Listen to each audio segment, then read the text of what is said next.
ಮುಂದಿನ ಹಂತದಲ್ಲಿ ಇನ್ನೂ ಬಹಳಷ್ಟು ಸಚಿವ ಸ್ಥಾನ ಇದೆ, ಖಾಲಿ ಇದೆ.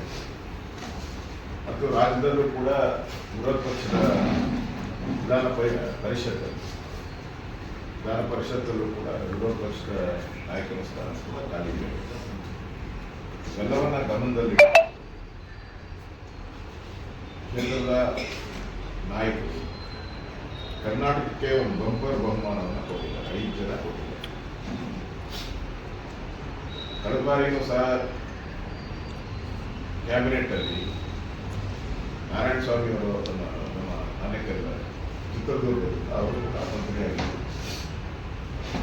ಮುಂದಿನ ದಿನಗಳಲ್ಲಿ ಇದನ್ನು ಸರಿಯಾಗಿ ರಾಜ್ಯದಲ್ಲಿ ಮತ್ತು ಕೇಂದ್ರದಲ್ಲಿ ಎರಡೂ ಕಡೆ ಎಲ್ಲೆಲ್ಲಿ ಪ್ರಾತಿನಿಧ್ಯ ಕೊಡಬೇಕಾಗಿ ಪ್ರಾತಿನಿಧ್ಯವನ್ನು ಕೊಡುವಂಥದ್ದು ಕೇಂದ್ರದ ನಾಯಕರು ಗಮನ ಹರಿಸ್ತಾರೆ.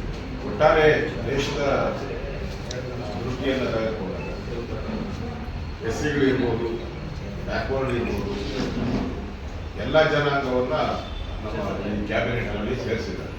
ನಾವು ಈ ದೇಶದ ಒಂದು ಕ್ಯಾಬಿನೆಟ್ ಇದೆ.